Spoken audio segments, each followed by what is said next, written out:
ಎಲ್ಲರಿಗೂ ನಮಸ್ಕಾರ. ಸನಾತನವಾಣಿ ಯೂಟ್ಯೂಬ್ ಚಾನೆಲ್ಗೆ ಸ್ವಾಗತ. ಇವತ್ತಿನ ವಿಡಿಯೋದಲ್ಲಿ ನಾವು ಅಕ್ಷಯ ತೃತೀಯದ ಆಚರಣೆ ಬಗ್ಗೆ ಮಾಹಿತಿಯನ್ನು ತಿಳಿಯೋಣ.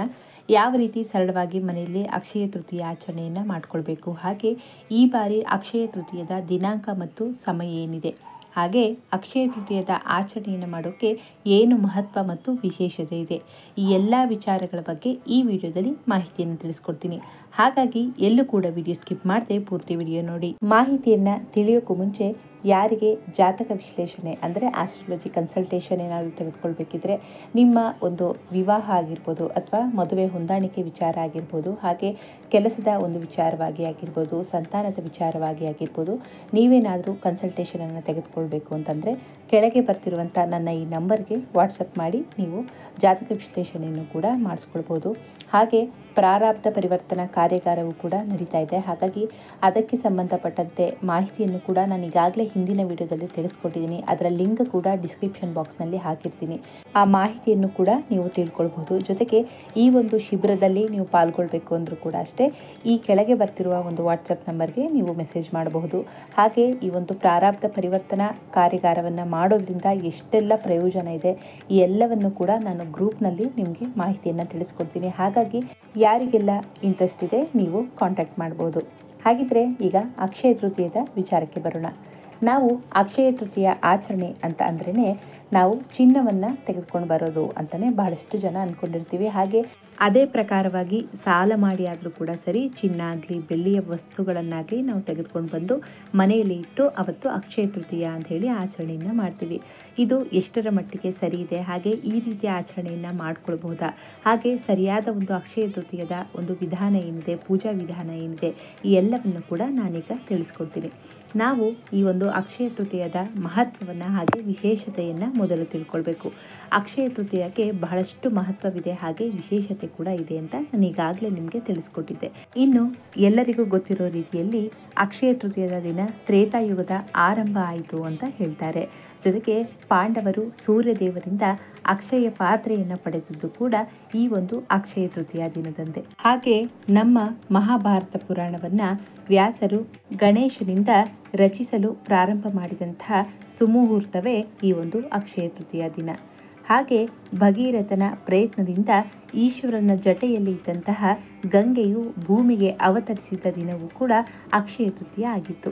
ಹಾಗೆ ದಾನಶೂರ ಕರ್ಣನ ಜನಿಸಿದ್ದು ಕೂಡ ಈ ಒಂದು ಅಕ್ಷಯ ತೃತೀಯ ದಿನದಂದೇ. ಹಾಗೆ ಆದಿಶಂಕರಾಚಾರ್ಯರು ಕನಕಧಾರಾ ಸ್ತೋತ್ರವನ್ನು ಸಂಯೋಜನೆಯನ್ನು ಮಾಡಿದ್ದು ಕೂಡ ಅಕ್ಷಯ ತೃತೀಯ ದಿನದಂದೇ. ಹಾಗೆ ವಿಷ್ಣುವಿನ ಅವತಾರವಾದ ಪರಶುರಾಮ ಅವತಾರ ಅಕ್ಷಯ ತೃತೀಯ ದಿನವೇ ಆಗಿತ್ತು ಅಂತ ಹೇಳಲಾಗುತ್ತೆ. ಇದರ ಜೊತೆಗೆ ನಮ್ಮ ಕಾಯಕ ಯೋಗಿ ಬಸವಣ್ಣನವರು ಜನಿಸಿದ್ದು ಕೂಡ ಈ ಒಂದು ಅಕ್ಷಯ ದಿನದಂದೇ ಅಂತ ಹೇಳಲಾಗುತ್ತೆ. ಹಾಗೆ ಮಹಾಲಕ್ಷ್ಮಿಯನ್ನ ಆರಾಧನೆಯನ್ನು ಮಾಡಿ ಕುಬೇರನು ಅಷ್ಟೈಶ್ವರ್ಯವನ್ನು ಪ್ರಾಪ್ತಿಯನ್ನು ಮಾಡಿಕೊಂಡಿದ್ದು ಕೂಡ ಈ ಒಂದು ಅಕ್ಷಯ ತೃತೀಯ ದಿನದಂದೇ. ಇಷ್ಟೆಲ್ಲ ವಿಶೇಷತೆ ಹಾಗೆ ಮಹತ್ವವನ್ನು ಹೊಂದಿರುವಂತಹ ದಿನವಾದಂತಹ ಅಕ್ಷಯ ತೃತೀಯ ದಿನ ನಾವು ಹೋಗಿ ಬರೀ ಚಿನ್ನವನ್ನು ಖರೀದಿಯನ್ನು ಮಾಡಿದ್ರೆ ಅದು ಅಕ್ಷಯ ತೃತೀಯದ ಆಚರಣೆ ಆಗೋಲ್ಲ. ಹಾಗಿದ್ರೆ ಯಾವ ರೀತಿ ಅಕ್ಷಯ ತೃತೀಯದ ಆಚರಣೆಯನ್ನು ಮಾಡ್ಕೊಳ್ಬೇಕಾಗುತ್ತೆ, ಹಾಗೆ ಅಕ್ಷಯ ತೃತೀಯದ ಶುಭ ಮುಹೂರ್ತ ಮತ್ತು ದಿನಾಂಕ ಏನು ಅಂತ ತಿಳ್ಕೊಳ್ಳೋಣ. ಈ ಬಾರಿ ವಿಶ್ವಾವಸುನಾಮ ಸಂವತ್ಸರದಲ್ಲಿ ವೈಶಾಖ ಮಾಸದ ಶುದ್ಧ ತದಿಗೆ ಎಂದು, ಅಂದರೆ ಮೂಲತಃ ಅಕ್ಷಯ ಎಂಬ ಪದದ ಅರ್ಥ ಬಂದು ಕ್ಷಯವಿಲ್ಲದ, ಅಂದರೆ ಕೊನೆಯೇ ಆಗದ ಅಂತ ಅರ್ಥ ಬರುತ್ತೆ. ಹಾಗೆ ತೃತೀಯ ತಿಥಿ ಅನ್ನೋದು ಮೂರನೆಯ ದಿನ, ಇದಕ್ಕೆ ತದಿಗೆ ಅಂತ ಕೂಡ ಕರೀಲಾಗುತ್ತೆ. ಹಾಗಾಗಿ ಈ ಒಂದು ಅಕ್ಷಯ ತೃತೀಯದ ಆಚರಣೆಯನ್ನು ನಾವು ವೈಶಾಖ ಮಾಸದ ಶುದ್ಧ ತದಿಗೆ ಎಂದು ಆಚರಣೆಯನ್ನು ಮಾಡ್ಕೊಳ್ತೀವಿ. ಇನ್ನು ಈ ಬಾರಿ ಯಾವತ್ತು ಆಚರಣೆಯನ್ನು ಮಾಡಬೇಕು ಅಂದರೆ, ನಮಗೆ ತೃತೀಯ ತಿಥಿ ಪ್ರಾರಂಭ ಆಗೋದು ಏಪ್ರಿಲ್ 29ನೇ ತಾರೀಕು ಸಂಜೆ 5:31 ನಮಗೆ ತೃತೀಯ ತಿಥಿ ಪ್ರಾರಂಭ ಆಗುತ್ತೆ. ಹಾಗೆ ಏಪ್ರಿಲ್ 30ನೇ ತಾರೀಕು ಅಂದರೆ ಬುಧವಾರ ಮಧ್ಯಾಹ್ನ 2:12 ನಮಗೆ ತೃತೀಯ ತಿಥಿ ಮುಕ್ತಾಯ ಆಗುತ್ತೆ. ಹಾಗೆ ನಮಗೆ ಅಕ್ಷಯ ತೃತೀಯದ ಆಚರಣೆಯನ್ನು ಮಾಡೋಕ್ಕೆ ರೋಹಿಣಿ ನಕ್ಷತ್ರ ಇರಬೇಕು ಅಂತ ಕೂಡ ಶಾಸ್ತ್ರದಲ್ಲೂ ಕೂಡ ಹೇಳಲಾಗುತ್ತೆ.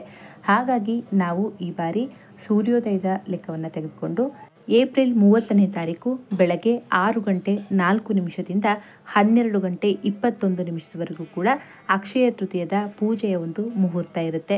ಹಾಗಾಗಿ ಈ ಸಮಯದಲ್ಲಿ ನಾವು ಪೂಜೆಯನ್ನು ಮಾಡೋದಾಗಿರ್ಬೋದು. ಯಾಕಂದರೆ ಅಕ್ಷಯ ತೃತೀಯದಲ್ಲಿ ಯಾವುದೇ ಒಂದು ಪಂಚಾಂಗ ಶುದ್ಧಿ ಇರುತ್ತೆ, ಅಂದರೆ ಯಾವುದೇ ಒಂದು ಮುಹೂರ್ತವನ್ನು ನೋಡುವಂಥ ಅವಶ್ಯಕತೆ ಇಲ್ಲ ಅಂತಲೇ ಹೇಳಲಾಗುತ್ತೆ. ಹಾಗಾಗಿ ಈ ಒಂದು ಅಕ್ಷಯ ತೃತೀಯದಲ್ಲಿ ಮಾಡಿದಂತಹ ಯಾವುದೇ ಕಾರ್ಯಕ್ರಮಗಳಾಗಿರ್ಬೋದು, ಅಂದರೆ ವ್ಯಾಪಾರ ವ್ಯವಹಾರಗಳಾಗಿರ್ಬೋದು, ವಾಹನ ಖರೀದಿ ಆಗಿರ್ಬೋದು, ಅಥವಾ ಮನೆಯ ಗೃಹ ಪ್ರವೇಶ ಆಗಿರ್ಬೋದು, ಈ ಎಲ್ಲವನ್ನು ಕೂಡ ಯಾವುದೇ ಒಂದು ಸಮಯವನ್ನು ನೋಡದೆ ಈ ಅಕ್ಷಯ ತೃತೀಯ ದಿನದಂದು ನಾವು ಆಚರಣೆಯನ್ನು ಮಾಡ್ಬೋದು ಅಂತ ಹೇಳಲಾಗುತ್ತೆ. ಹಾಗಾಗಿ ನಾವು ರೋಹಿಣಿ ನಕ್ಷತ್ರ ಇದ್ದಂಥ ಸಮಯದಲ್ಲಿ ಹಾಗೆ ತೃತೀಯ ತಿಥಿ ಇದ್ದಂಥ ಸಮಯದ ಒಳಗೆ ಆಚರಣೆಯನ್ನು ಮಾಡಿಕೊಂಡ್ರೆ ಇನ್ನೂ ಕೂಡ ಒಳ್ಳೆಯದು. ಇನ್ನು ಅಕ್ಷಯ ತೃತೀಯದ ಮಹತ್ವ ಹಾಗೆ ವಿಶೇಷತೆ, ದಿನಾಂಕ, ಸಮಯ ಎಲ್ಲವನ್ನು ಕೂಡ ತಿಳ್ಕೊಂಡಿದ್ದೀವಿ. ಈಗ ಯಾವ ರೀತಿ ಆಚರಣೆಯನ್ನು ಮಾಡಬೇಕು ಅಂತ ತಿಳ್ಕೊಳ್ಳೋಣ. ಮೊದಲನೇದಾಗಿ ಈ ಒಂದು ಹಬ್ಬದಲ್ಲಿ, ಅಂದರೆ ಅಕ್ಷಯ ತೃತೀಯದ ಹಬ್ಬದ ದಿನದಂದು ಆಚರಿಸುವಂಥ ಸ್ನಾನ ಆಗಿರಲಿ, ಜಪ ಆಗಿರಲಿ, ತಪಸ್ಸಾಗಿರಲಿ, ಅಥವಾ ಯಾವುದೇ ಒಂದು ವಿಚಾರವನ್ನು ಅಧ್ಯಯನ ಮಾಡಬೇಕು ಅಂತ ಇದ್ದರೆ, ಜೊತೆಗೆ ತರ್ಪಣವನ್ನು ಕೊಡೋಕ್ಕೂ ಕೂಡ, ಇನ್ನು ದಾನಾದಿಗಳೆಲ್ಲವನ್ನು ಕೂಡ ಮಾಡೋಕ್ಕೆ, ಅಂದರೆ ದಾನಗಳನ್ನು ಕೊಟ್ಟರು ಕೂಡ ಅಕ್ಷಯವಾದಂಥ ಫಲ ನಮಗೆ ಪ್ರಾಪ್ತಿಯಾಗುತ್ತೆ ಅಂತ ಶಾಸ್ತ್ರದಲ್ಲೂ ಕೂಡ ಹೇಳಲಾಗುತ್ತೆ. ಹಾಗಾಗಿ ಈ ರೀತಿಯಲ್ಲಿ ನಾವು ಅಕ್ಷಯ ತೃತೀಯದ ಆಚರಣೆಗಳನ್ನು ಮಾಡಿಕೊಳ್ಬೇಕು. ಮೊದಲನೇದಾಗಿ ಮನೆಯಲ್ಲಿ ಗಂಗಾಜಲ ಇದ್ದರೆ ಗಂಗಾಜಲವನ್ನು ಹಾಕೊಂಡು ಸ್ನಾನವನ್ನು ಮಾಡೋದಾಗಿರ್ಬೋದು. ನಂತರ ಕುಲದೇವರಿಗೆ ಹಾಗೆ ಒಂದು ದೇವತಾ ಕಾರ್ಯಗಳು ಮಾಡೋಕ್ಕೂ ಮುಂಚೆ ಸಂಕಲ್ಪ ಸಹಿತವಾಗಿ ನೀವು ಪೂಜೆ ಎಲ್ಲವನ್ನು ಕೂಡ ಮಾಡ್ಕೊಳ್ಬೋದಾಗಿದೆ. ಹಾಗೆ ವಿಶೇಷ ಅಂತಂದರೆ ಈ ದಿನ ಶ್ರೀಕೃಷ್ಣ ಪರಮಾತ್ಮನಿಗೆ ಪೂಜೆಯನ್ನು ಮಾಡಿದ್ರೆ, ಹಾಗೆ ಲಕ್ಷ್ಮೀ ಸಮೇತ ನಾರಾಯಣನ ಪೂಜೆಯನ್ನು ಮಾಡಿದ್ರೆ ಬಹಳನೇ ವಿಶೇಷ ಅಂತ ಹೇಳಲಾಗುತ್ತೆ. ಯಾಕಂದರೆ ಇದೇ ದಿನ ಭಗವಂತ ತನ್ನ ದೇಹದ ಸುಗಂಧದಿಂದ ಮಂಡೋದರಿಯ ಸೃಷ್ಟಿಯನ್ನು ಮಾಡಿದ್ರಿಂದ ದೇವರಿಗೆ ಗಂಧ ಸಮರ್ಪಣೆಯನ್ನು ಮಾಡುವಂಥ ಸಂಪ್ರದಾಯ ಇದೆ. ಹಾಗಾಗಿ ಮನೆಯಲ್ಲಿ ಶ್ರೀಕೃಷ್ಣನ ವಿಗ್ರಹ ಇದ್ದರೆ, ಅಥವಾ ರಾಯರ ಒಂದು ಫೋಟೋ ಇದ್ದರೆ, ಅಥವಾ ಲಕ್ಷ್ಮೀನಾರಾಯಣನ ಫೋಟೋ ಇದ್ದರೆ ನೀವು ಗಂಧ ಲೇಪನವನ್ನು ಕೂಡ ಮಾಡಬಹುದು. ಹಾಗೆ ಅವತ್ತಿನ ದಿನ ಭಗವಂತನಿಗೆ ನೀವು ತುಳಸಿ ಸಮರ್ಪಣೆಯನ್ನು ತಪ್ಪದೆ ಮಾಡಿ, ತುಳಸಿ ಸಮರ್ಪಣೆಯನ್ನು ಮಾಡಿ ಪೂಜೆಗಳನ್ನು ಮಾಡೋದ್ರಿಂದ ಅಕ್ಷಯ ಫಲ, ಅಂದರೆ ನಾವು ಯಾವುದೇ ಒಂದು ಕೆಲಸವನ್ನು ಈ ಒಂದು ಅಕ್ಷಯ ತೃತೀಯದಲ್ಲಿ ಮಾಡಿದ್ರೂ ಕೂಡ ಆ ಒಂದು ಫಲ ಏನಿದೆ ನಮಗೆ ಸಿಗೋದು ಅಕ್ಷಯ ಫಲವನ್ನು ನಮಗೆ ತಂದುಕೊಡುತ್ತೆ ಅಂತ ಹೇಳಲಾಗುತ್ತೆ. ಹಾಗಾಗಿ ಈ ಒಂದು ಅಕ್ಷಯ ತೃತೀಯ ದಿನದಲ್ಲಿ ಯಾರೆಲ್ಲ ತರ್ಪಣವನ್ನು ಕೊಡಬೇಕು ಅಂತ ಇರೋರು ಕೂಡ ಅಷ್ಟೇ ತರ್ಪಣವನ್ನು ಕೂಡ ನೀಡಬಹುದು. ಹಾಗೆ ಈ ಒಂದು ತಿಥಿ ಏನಿದೆ ಬರೀ ವಸ್ತುಗಳನ್ನು ಕೊಂಡ್ಕೊಳ್ಳೋದಲ್ಲದೆ ದೇವರಿಗಾಗಿರ್ಬೋದು, ಅಥವಾ ಋಷಿಗಳಿಗಾಗಿರ್ಬೋದು, ಪಿತೃಗಳಿಗೆ ಬಹಳನೇ ಪ್ರಿಯವಾದದ್ದು ಅಂತ ಹೇಳಲಾಗುತ್ತೆ ಈ ಒಂದು ತಿಥಿ. ಹಾಗೆ ಈ ಒಂದು ತಿಥಿಯಲ್ಲಿ ಯಜ್ಞ ಆಗಲಿ, ಅಥವಾ ನೀವು ಶ್ರಾದ್ದ ಕರ್ಮವನ್ನು ಮಾಡಿದ್ರೂ ಕೂಡ 100 ಶ್ರಾದ್ದ ಕರ್ಮಗಳನ್ನು ಮಾಡಿದಷ್ಟು ಫಲವನ್ನು ನಿಮಗೆ ಈ ಒಂದು ಅಕ್ಷಯ ತೃತೀಯದ ತಿಥಿ ಏನಿದೆ ಅದು ತಂದುಕೊಡುತ್ತೆ. ಜೊತೆಗೆ ಮಕ್ಕಳಿಗೆ ಅಡ್ಮಿಷನ್ಗಳನ್ನು ಮಾಡೋದಾಗಿರ್ಬೋದು, ಅಥವಾ ಮಕ್ಕಳಿಗೆ ಹೊಸ ಬಟ್ಟೆಗಳನ್ನು ಖರೀದಿಯನ್ನು ಮಾಡೋದಾಗಿರ್ಬೋದು. ಯಾಕಂದರೆ ಬಹಳಷ್ಟು ಜನ ಚಿನ್ನವನ್ನೇ ಖರೀದಿಯನ್ನು ಮಾಡಬೇಕು ಅಂತ ಹೇಳ್ತಾರೆ, ಸಾಲಗಳನ್ನು ಮಾಡ್ತಾರೆ. ನೋಡಿ, ಈ ಒಂದು ಅಕ್ಷಯ ತೃತೀಯದಲ್ಲಿ ನೀವು ಏನೇ ಮಾಡಿದ್ರೂ ಕೂಡ ಅಕ್ಷಯ ಫಲವನ್ನು ತಂದುಕೊಡುತ್ತೆ ಅಂತ ಹೇಳ್ತಾರೆ. ಹಾಗಾಗಿ ಸಾಲವನ್ನು ಮಾಡಿ ಅಕ್ಷಯ ತೃತೀಯದ ಆಚರಣೆಯನ್ನು ಮಾಡೋಕ್ಕೆ ಹೋಗಬೇಡಿ. ಆ ಸಾಲವನ್ನು ಮಾಡೋದು ಕೂಡ ಡಬಲ್ ಆಗುವಂಥ ಚಾನ್ಸಸ್ ಇರ್ಬೋದು. ಹಾಗಾಗಿ ಆದಷ್ಟು ಒಂದು ಒಳ್ಳೆಯ ಕಾರ್ಯಗಳನ್ನು, ಅಥವಾ ನಿಮ್ಮ ಕೈಲಿ ಯಾವ ರೀತಿ ಆಗುತ್ತೆ ಆ ರೀತಿಯಲ್ಲಿ ಕೆಲವೊಂದು ವಸ್ತುಗಳನ್ನು, ಯಾಕಂದರೆ ಧಾನ್ಯಲಕ್ಷ್ಮಿ ಅಂತ ಹೇಳ್ತಾರೆ, ಬರೀ ಧನಲಕ್ಷ್ಮಿ ಅಷ್ಟೇ ಅಲ್ಲ, ಧಾನ್ಯಲಕ್ಷ್ಮಿ, ವಿಜಯಲಕ್ಷ್ಮಿ, ವಿದ್ಯಾಲಕ್ಷ್ಮಿ ಎಲ್ಲರೂ ಕೂಡ ಲಕ್ಷ್ಮಿಯೇ. ಹಾಗಾಗಿ ನೀವು ಕೂಡ ಅಷ್ಟೇ ಮನೆಯಲ್ಲಿ ಮಕ್ಕಳಿಗೆ ವಿದ್ಯಾಭ್ಯಾಸಕ್ಕಾಗಿ ಒಂದು ಪುಸ್ತಕಗಳನ್ನು ತೆಗೆದುಕೊಂಡು ಬರೋದಾಗಿರ್ಬೋದು, ಅಥವಾ ಮನೆಗೆ ಧಾನ್ಯಗಳನ್ನು ತೆಗೆದುಕೊಂಡು ಬರೋದಾಗಿರ್ಬೋದು, ಅಕ್ಕಿಯನ್ನು ತೆಗೆದುಕೊಂಡು ಬರೋದಾಗಿರ್ಬೋದು. ವಿಶೇಷ ಅಂತಂದರೆ ಅವಲಕ್ಕಿ, ಬೆಲ್ಲ, ತುಪ್ಪವನ್ನು ಅವತ್ತಿನ ದಿನ ಖರೀದಿಯನ್ನು ಮಾಡಿ ಶ್ರೀಕೃಷ್ಣನಿಗೆ ಸಮರ್ಪಣೆಯನ್ನು ಮಾಡಿದ್ರೆ ಅಕ್ಷಯ ಫಲವೇ ನಿಮಗೆ ಪ್ರಾಪ್ತಿಯಾಗುತ್ತೆ ಅಂತ ಹೇಳ್ತಾರೆ. ನಿಮಗೂ ಗೊತ್ತಿರೋ ಹಾಗೆ ಕುಚೇಲ ಶ್ರೀಕೃಷ್ಣ ಪರಮಾತ್ಮನಿಗೆ ಕೊಟ್ಟಂಥದ್ದು 1 ಹಿಡಿ ಅವಲಕ್ಕಿ. ಹಾಗಾಗಿ ನೀವು ಕೂಡ ಅಷ್ಟೇ ಚಿನ್ನವನ್ನೇ ಖರೀದಿಯನ್ನು ಮಾಡಿ ಮನೆಗೆ ತಂದು ಇಡುವಂಥ ಅವಶ್ಯಕತೆ ಇಲ್ಲ. ನಿಮ್ಮ ಶಕ್ತಿ ಆದರೆ ನೀವು ಚಿನ್ನ, ಬೆಳ್ಳಿ ಈ ರೀತಿ ಒಂದು ಲೋಹಗಳನ್ನು ಖರೀದಿಯನ್ನು ಮಾಡಬಹುದು. ಆಗದೇ ಇದ್ದಂಥ ಪಕ್ಷದಲ್ಲಿ ಅವತ್ತಿನ ದಿನ ಮನೆಗೆ ಅವಶ್ಯಕವಾದಂಥ ಧಾನ್ಯಗಳು, ಹಾಗೆ ತಪ್ಪದೆ ಎಲ್ಲರೂ ಕೂಡ ತುಪ್ಪ ಅಥವಾ ಒಂದು ಬೆಲ್ಲವನ್ನು ತರೋದಾಗಿರ್ಬೋದು. ಈ ರೀತಿಯಲ್ಲೂ ಕೂಡ ನೀವು ಆಚರಣೆಯನ್ನು ಮಾಡ್ಬೋದು. ಇನ್ನು ಮನೆಗೆ ಮಂಗಳ ದ್ರವ್ಯಗಳು ಅಂತ ಹೇಳ್ತೀವಿ, ಅರಿಶಿನ ಕುಂಕುಮವನ್ನು ಮನೆಗೆ ತರೋದಾಗಿರ್ಬೋದು, ಗೋಮತಿ ಚಕ್ರವನ್ನು ತಂದು ಅವತ್ತಿನ ದಿನ ಪೂಜೆಯನ್ನು ಮಾಡಿ ಲಕ್ಷ್ಮಿಯ, ನಾನೀಗಾಗಲೇ ನಿಮಗೆ ತಿಳಿಸ್ಕೊಟ್ಟಿದ್ದೀನಿ, ಹಾಗಾಗಿ ಲಕ್ಷ್ಮಿಗೆ ಸಂಬಂಧಪಟ್ಟಂತೆ ಮಹಾಲಕ್ಷ್ಮಿ ಅಷ್ಟಕವನ್ನು ಹೇಳಿ ಆ ಗೋಮತಿ ಚಕ್ರವನ್ನು ಪೂಜೆ ಮಾಡು ಕೂಡ ಕ್ಯಾಶ್ ಬಾಕ್ಸ್ನಲ್ಲೂ ಕೂಡ ಅವತ್ತಿನ ದಿನ ಇಡಬಹುದು. ಈ ಪ್ರಕಾರ ಪ್ರಕಾರವಾಗೂ ಕೂಡ ನಾವು ಪೂಜೆಗಳನ್ನು ಮಾಡ್ಕೊಳ್ಬೋದು. ಒಟ್ಟಿನಲ್ಲಿ ಮನೆಯಲ್ಲಿ ಆದಷ್ಟು ಒಂದು ಪೂಜೆ ಕಾರ್ಯಗಳನ್ನು ಮಾಡಿದ್ರೂ ಕೂಡ ಬಹಳಷ್ಟು ವಿಶೇಷ ಅಂತಲೇ ಹೇಳ್ಬೋದು. ಇನ್ನು ನೀವೇನಾದರೂ ಮನೆಗೆ ಚಿನ್ನಗಳನ್ನು ತೆಗೆದುಕೊಂಡು ಬಂದರೆ ಅಥವಾ ಬೆಳ್ಳಿಯ ಪದಾರ್ಥವನ್ನು ತೆಗೆದುಕೊಂಡು ಬಂದರೆ ಅಥವಾ ಯಾವುದೇ ಲೋಹದ ವಸ್ತುಗಳನ್ನು ತೆಗೆದುಕೊಂಡು ಬಂದರೆ, ಗೋಮತಿ ಚಕ್ರಗಳಾಗಿರ್ಬೋದು, ಈ ರೀತಿ ಎಲ್ಲ ವಸ್ತುಗಳನ್ನು ತೆಗೆದುಕೊಂಡು ಬಂದಾಗ ಚಿನ್ನ ಅಥವಾ ಬೆಳ್ಳಿ ವಸ್ತುಗಳು ಆಗಿದ್ರೂ ಕೂಡ ಮೊದಲು ಶುದ್ಧಿಯನ್ನು ಮಾಡಿ, ಅಂದರೆ ಹಾಲು ಹಾಗೆ ಅರಿಶಿನ ಜೊತೆಗೆ ಒಂದು ಗಂಗಾಜಲ ಇದ್ದರೆ ಗಂಗಾಜಲವನ್ನು ಹಾಕ್ಬೋದು. ಅಥವಾ ಇಲ್ಲ ಅಂತಂದ ಪಕ್ಷದಲ್ಲಿ ನೀವು ಗೋಮೂತ್ರವನ್ನು ಕೂಡ ಹಾಕಿ ಶುದ್ಧವನ್ನು ಮಾಡಿ ನಂತರ ದೇವರ ಮುಂದೆ ಇಟ್ಟು ಪೂಜೆಯನ್ನು ಮಾಡಿ ನಂತರ ನೀವು ಆ ಒಂದು ವಸ್ತುವನ್ನಾಗಲಿ ಆ ಒಂದು ಪದಾರ್ಥಗಳನ್ನು ಬಳಕೆಯನ್ನು ಮಾಡಬಹುದು. ಹಾಗೆ ಮನೆಯಲ್ಲಿ ಇರುವಂಥ ನಿಮ್ಮ ಒಡವೆಗಳಾಗಿರ್ಬೋದು ಅಥವಾ ಹಣವನ್ನು ಕೂಡ ಅಷ್ಟೇ ನೀವು ಹಾಕೊಂಡಂತಹ ಒಡವೆಗಳಿದ್ದರೆ ಅದನ್ನು ಕೂಡ ಶುದ್ಧ ಮಾಡಿ ನೀವು ದೇವರ ಮುಂದೆ ಇಟ್ಟು ಅಕ್ಷಯ ತೃತೀಯ ದಿನ ನೀವು ಪೂಜೆಗಳನ್ನು ಮಾಡಿ ನಂತರ ಕ್ಯಾಶ್ ಬಾಕ್ಸ್ನಲ್ಲೂ ಕೂಡ ಇಡ್ಬೋದು. ಹಾಗೆ ಹಣವನ್ನು ಕೂಡ ಇಟ್ಟು ಧನಲಕ್ಷ್ಮಿ ಪೂಜೆಯನ್ನು ಕೂಡ ಮಾಡ್ಕೊಳ್ಬೋದು. ಒಟ್ಟಿನಲ್ಲಿ ಲಕ್ಷ್ಮಿಗೆ ಸಂಬಂಧಪಟ್ಟಂತೆ ನೀವು ಯಾವುದೇ ಪೂಜೆಗಳನ್ನು ಮಾಡ್ಕೊಳ್ಳೋದಿದ್ರೂ ಕೂಡ ಈ ಒಂದು ಅಕ್ಷಯ ತೃತೀಯದಲ್ಲಿ ಆಚರಣೆಯನ್ನು ಮಾಡಿಕೊಂಡ್ರೆ ಬಹಳ ವಿಶೇಷ. ಇನ್ನು ಮನೆಯಲ್ಲಿ ಮಹಾಲಕ್ಷ್ಮಿಗೆ ಸಂಬಂಧಪಟ್ಟಂತೆ ಮಹಾಲಕ್ಷ್ಮಾಷ್ಟಕ ಸ್ತೋತ್ರವನ್ನು ಹೇಳೋದಾಗಿರ್ಬೋದು, ಕನಕಧಾರ ಸ್ತೋತ್ರವನ್ನು ಹೇಳೋದಾಗಿರ್ಬೋದು, ಲಕ್ಷ್ಮೀ ಹೃದಯ ಸ್ತೋತ್ರವನ್ನು ಹೇಳೋದಾಗಿರ್ಬೋದು, ಹಾಗೆ ಮನೆಯಲ್ಲಿ ಅಕ್ಷಯ ಪಾತ್ರೆ ರಂಗೋಲಿಯನ್ನು ಹಾಕೋದಾಗಿರ್ಬೋದು. ಒಟ್ಟಿನಲ್ಲಿ ಆದಷ್ಟು ದೇವತಾ ಕಾರ್ಯಗಳನ್ನು ಮಾಡ್ಕೊಳ್ಳೋದ್ರಿಂದ, ದಾನಾದಿ ದಾನಗಳನ್ನು ಮಾಡೋದ್ರಿಂದ ಈ ಒಂದು ಅಕ್ಷಯ ತೃತೀಯದ ಆಚರಣೆ ಏನಿದೆ ಅದು ಸಂಪೂರ್ಣವಾಗುತ್ತೆ ಅಂತಲೇ ಹೇಳ್ಬೋದು. ಇದಿಷ್ಟು ಮಾಹಿತಿ ಏನಿತ್ತು ಇದು ಅಕ್ಷಯ ತೃತೀಯ ದಿನದಂದು ಆಚರಣೆ ಮಾಡುವಂಥ ಸರಳ ಪೂಜಾ ವಿಧಾನಗಳು ಆಯಿತು. ಈಗ ಯಾವ ದಾನಗಳನ್ನು ಕೊಡೋದ್ರಿಂದ ಯಾವ ಫಲವನ್ನು ನಾವು ಪಡಿಬೋದು ಅಂತ ತಿಳ್ಕೊಳ್ಳೋಣ. ಯಾರಿಗೆ ಚಿನ್ನ ಬೆಳ್ಳಿ ಖರೀದಿಯಾಗಿರ್ಬೋದು ಅಥವಾ ದಾನವನ್ನು ಮಾಡೋಕ್ಕೆ ಆಗಲ್ಲ ಅಂಥವರು ಈ ರೀತಿಯಲ್ಲಿ ಸರಳವಾಗಿ ಮಾಡ್ಕೊಳ್ಬೋದು. ಮೊದಲನೇದಾಗಿ ಬಡವರಿಗೆ ಅಥವಾ ಅವಶ್ಯಕತೆ ಇದ್ದವರಿಗೆ ವಸ್ತ್ರವನ್ನು ದಾನವನ್ನು ಮಾಡೋದ್ರಿಂದ ರೋಗ ರುಜಿನಗಳು ದೂರವಾಗುತ್ತೆ ಅಂತ ಹೇಳಲಾಗುತ್ತೆ. ಇನ್ನು ಹಣ್ಣು ಹಂಪಲುಗಳನ್ನು ದಾನವನ್ನು ಮಾಡಿದ್ರೆ ನಮ್ಮ ಕಾರ್ಯಕ್ಷೇತ್ರಗಳಲ್ಲಿ ಉನ್ನತ ಮಟ್ಟಕ್ಕೆ ಏರ್ತೇವೆ ಅಂತ ಒಂದು ನಂಬಿಕೆ ಕೂಡ ಇದೆ ಅಂತ ಹೇಳಲಾಗುತ್ತೆ. ಹಾಗೆ ಧಾನ್ಯಗಳು ಅಂದರೆ ಅಕ್ಕಿ, ಬೇಳೆ, ಗೋಧಿ, ಬೆಲ್ಲ ಈ ರೀತಿ ಒಂದು ಧಾನ್ಯಗಳನ್ನು ದಾನವನ್ನು ಮಾಡಿದ್ರೆ ಅಕಾಲ ಮೃತ್ಯುವಿನ ಭಯದಿಂದ ಪಾರಾಗಬಹುದು ಅಂತ ಹೇಳಲಾಗುತ್ತೆ. ಇನ್ನು ಮಜ್ಜಿಗೆ ಆಗಲಿ ಮೊಸರನ್ನ ದಾನವನ್ನು ಮಾಡಿದ್ರೆ ಮಾಡಿದ ಪಾಪಕರ್ಮಗಳಿಂದ ಮುಕ್ತಿಯನ್ನು ಹೊಂದಬಹುದು ಅನ್ನುವ ಒಂದು ನಂಬಿಕೆ ಇದೆ. ಹಾಗೆ ಅಕ್ಷಯ ತೃತೀಯದಂದು ಅರಿಶಿನ, ಕುಂಕುಮ ಹಾಗೆ ತಾಂಬೂಲವನ್ನು ದಾನವನ್ನು ಮಾಡೋದ್ರಿಂದ ದಾರಿದ್ರ್ಯ ನಿವಾರಣೆ ಆಗುತ್ತೆ, ಹಾಗೆ ರಾಜಯೋಗ ಪ್ರಾಪ್ತಿಯಾಗುತ್ತೆ ಅನ್ನುವ ಒಂದು ನಂಬಿಕೆ ಇದೆ. ಇನ್ನು ಕುಂಕುಮವನ್ನು ದಾನವನ್ನು ಮಾಡೋದ್ರಿಂದ ಪತಿಗೆ ಆಯುಷ್ಯ ಸಂಬಂಧಪಟ್ಟಂತೆ ಏನಾದರೂ ದೋಷಗಳಿದ್ರೂ ಕೂಡ ನಿವಾರಣೆ ಆಗುತ್ತೆ, ಪತಿಗೆ ಆಯುಷ್ಯ ವೃದ್ಧಿ ಆಗುತ್ತೆ ಅಂತ ಹೇಳಲಾಗುತ್ತೆ. ಹಾಗೆ ಉನ್ನತ ಪದವಿ ಕೂಡ ಪ್ರಾಪ್ತಿಯಾಗುತ್ತೆ. ಈಗ ಉದಾಹರಣೆಗೆ ಕೆಲಸದಲ್ಲಿ ಅವರು ಮಾಡುವಂಥ ಒಂದು ವೃತ್ತಿಯಲ್ಲಿ ಏನಾದರೂ ಸಮಸ್ಯೆಗಳಿದ್ದರೆ ಅದು ನಿವಾರಣೆ ಆಗುತ್ತೆ ಅಂತ ಹೇಳಲಾಗುತ್ತೆ.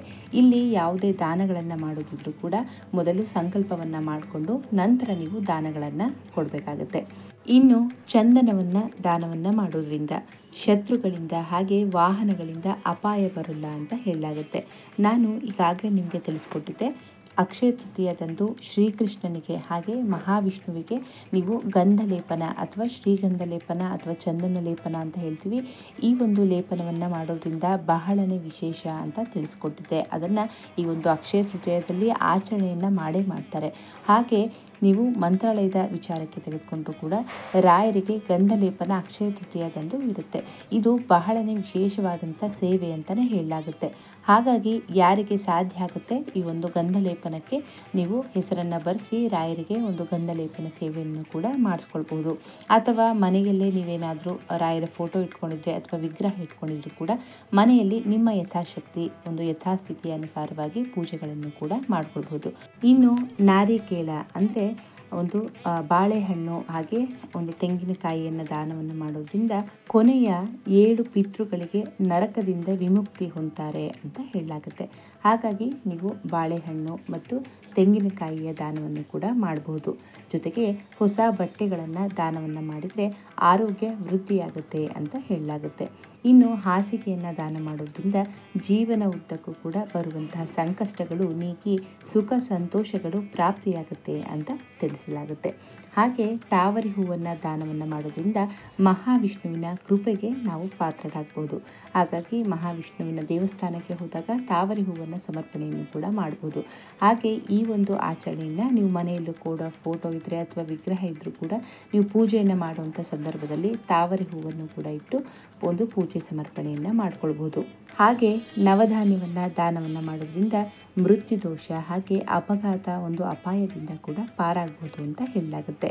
ಇನ್ನು ಇದಿಷ್ಟು ದಾನಗಳಾಯಿತು. ಇನ್ನೂ ವಿಶೇಷ ಅಂತಂದರೆ ಅವತ್ತಿನ ದಿನ ಗೋಪೂಜೆಯನ್ನು ಮಾಡಿ ಗೋವಿಗೆ ಬಾಳೆ ಎಲೆಯಲ್ಲಿ ಸಿಹಿಯನ್ನು ಇಟ್ಟು ತಿನ್ನಿಸೋದ್ರಿಂದ, ಅಂದರೆ ಗೋಗ್ರಾಸ ಅಂತ ಕೂಡ ಹೇಳ್ತೀವಿ, ಅಕ್ಕಿ ಬೆಲ್ಲವನ್ನು ಕೂಡ ಇಟ್ಟು ನಾವು ಅಥವಾ ಒಂದು ಮನೆಯಲ್ಲಿ ಮಾಡಿರುವಂಥ ಮೊದಲ ಒಂದು ಅಡುಗೆ ಪ್ರಸಾದ ಏನಿದೆ ಅದನ್ನು ಗೋವಿಗೆ ಇಟ್ಟು ಪೂಜೆಯನ್ನು ಮಾಡಿ ನೀವು ಗೋವಿಗೆ ತಿನ್ನಿಸಿ ಬರೋದ್ರಿಂದ ಕೂಡ ಯಾವುದೇ ಒಂದು ವಿವಾಹ ಸಂಬಂಧಿಸಿದ ದೋಷಗಳು ಕೂಡ ನಿವಾರಣೆ ಆಗುತ್ತೆ, ಜೊತೆಗೆ ಲಕ್ಷ್ಮಿಯ ಕೃಪಾ ಕಟಾಕ್ಷ ಪ್ರಾಪ್ತಿಯಾಗುತ್ತೆ ಅಂತ ಹೇಳಲಾಗುತ್ತೆ. ಹಾಗಾಗಿ ಎಲ್ಲ ಒಂದು ದಾನಗಳನ್ನು ಮಾಡೋದ್ರಿಂದ ಕೂಡ, ಜೊತೆಗೆ ಯಾವುದೇ ಪೂಜೆ ವ್ರತಗಳನ್ನು ಅಕ್ಷಯ ತೃತೀಯದಲ್ಲಿ ಚಿನ್ನವನ್ನು ಮಾತ್ರ ತೆಗೆದುಕೊಂಡು ಬರೋದಕ್ಕಿಂತ ಈ ರೀತಿ ಎಲ್ಲ ಆಚರಣೆಗಳನ್ನು ಕೂಡ ನೀವು ಮಾಡ್ಕೊಳ್ಬೋದು. ಇದರಿಂದ ಕೂಡ ಖಂಡಿತವಾಗ್ಲೂ ಅಕ್ಷಯ ಫಲ ನಿಮಗೆ ಪ್ರಾಪ್ತಿಯಾಗುತ್ತೆ. ಹಾಗಾಗಿ ಸಾಧ್ಯ ಆದಷ್ಟು ಅವತ್ತಿನ ದಿನ ದಾನಗಳನ್ನು ಮಾಡಿದ್ರೆ ಇನ್ನೂ ಒಳ್ಳೆಯದು ಅಂತಲೇ ಹೇಳ್ಬೋದು. ಹಾಗಾಗಿ ನಮ್ಮ ಒಂದು ಶಾಸ್ತ್ರಗಳಲ್ಲಿ ಎಲ್ಲ ಒಂದು ಶಾಸ್ತ್ರಗಳಲ್ಲೂ ಕೂಡ ದಾನವನ್ನು ಶ್ರೇಷ್ಠ ಅಂತಲೇ ಹೇಳಲಾಗುತ್ತೆ. ಹಾಗಾಗಿ ದಾನ ಕೊಡುವವರು ತಾಂಬೂಲ ದಕ್ಷಿಣೆಯನ್ನು ಇಟ್ಟು, ನಿಮ್ಮ ಯಥಾಶಕ್ತಿ ತಾಂಬೂಲ ದಕ್ಷಿಣೆಯನ್ನು ಇಟ್ಟು, ಹಾಗೆ ದಾನಗಳನ್ನು ಕೊಡಬೇಕಾದ್ರೆ ತುಳಸಿ ದಳವನ್ನು ಇಟ್ಟು ದಾನವನ್ನು ಕೊಟ್ಟರೆ ಬಹಳ ಶ್ರೇಷ್ಠ.